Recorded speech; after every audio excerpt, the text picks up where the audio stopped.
d'entrer dans les eaux de l'océan glacial austral, et le 29 décembre, il arrive en vue les premières glaces. C'est le pack, un mât de glace brisé, plus ou moins serré, qui dérive avec le vent et le courant tout autour du continent antarctique, d'un bout de l'année à l'autre. On le rencontre à près de 150 000 du continent, soit 50 000 plus nord que l'année d'avant.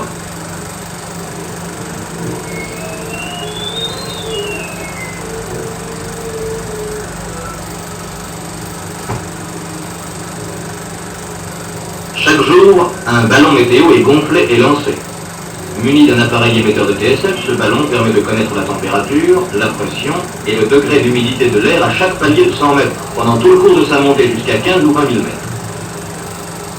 La prévision du temps prend d'autant plus d'importance cette année qu'un des premiers soucis du commandant est de tout mettre en œuvre pour que l'hydravion Stinson puisse effectuer des reconnaissances au-dessus des glaces. Le vent ne le permet pas les premiers jours. On rencontre des icebergs en dérive, énormes masses de glace dont 1/7 à peine émergent, aux formes les plus extraordinaires, sur lesquelles la mer brise comme sur des falaises de roche.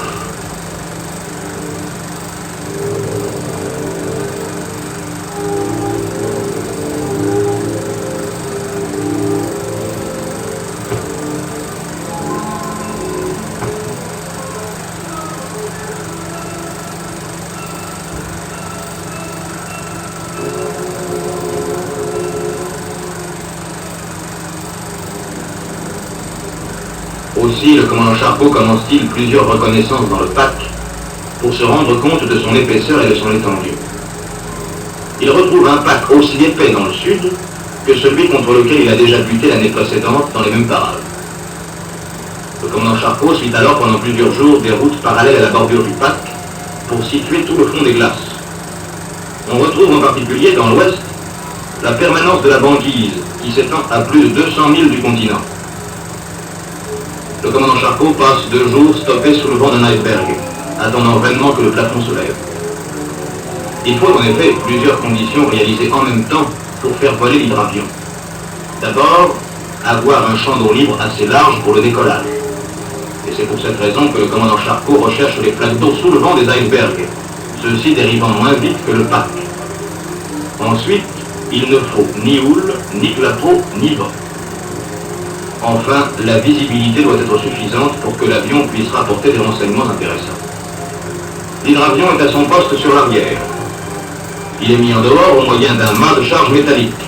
Le pilote, Widlund, et l'officier observateur embarquent avant que l'avion ne soit mis à l'eau. L'opération sera renouvelée 21 fois dans les glaces, sans une seule avarie, sans une seule panne.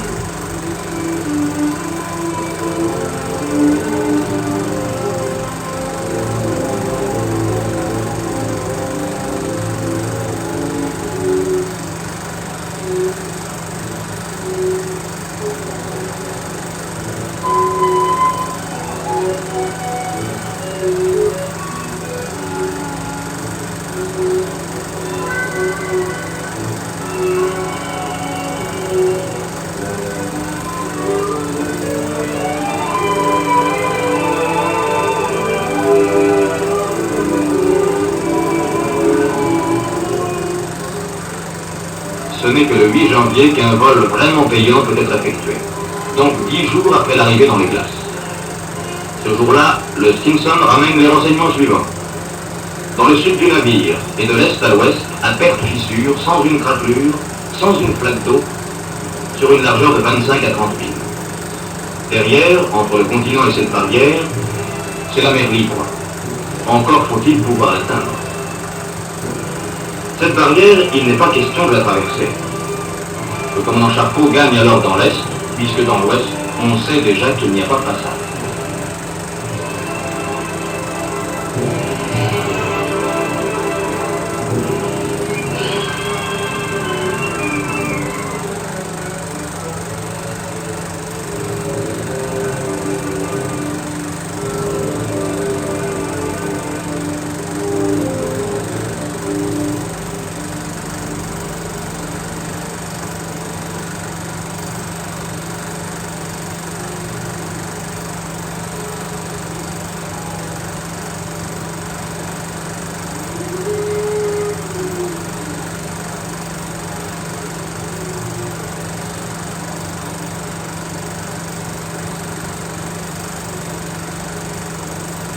Le temps ne permettant pas de voler, le commandant Charcot se donne quelques heures de répit en organisant une chasse aux phoques, pour que les chiens de l'expédition et accessoirement les hommes puissent avoir un peu de viande fraîche à se mettre sous la dent. Le navire en croise des quantités, vautrées au soleil sur leurs glaçons comme de grosses limaces. Ces animaux, parfaitement inoffensifs, regardent passer le commandant Charcot comme une vache pourrait le faire en pareille circonstance.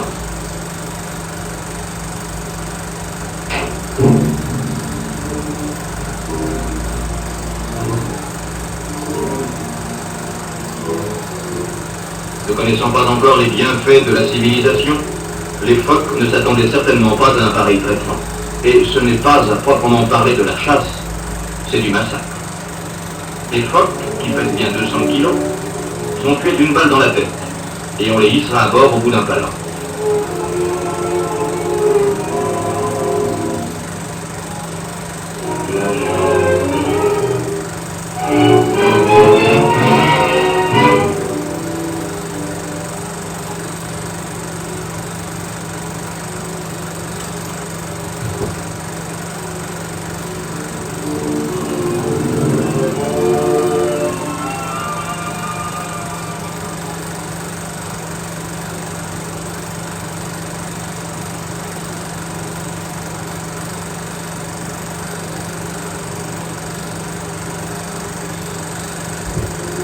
On croise également des troupeaux d'orques, espèces de baleines à dents, reconnaissables à leur grande nageoire dorsale, et qui pourchassent et mangent des baleines à fanon.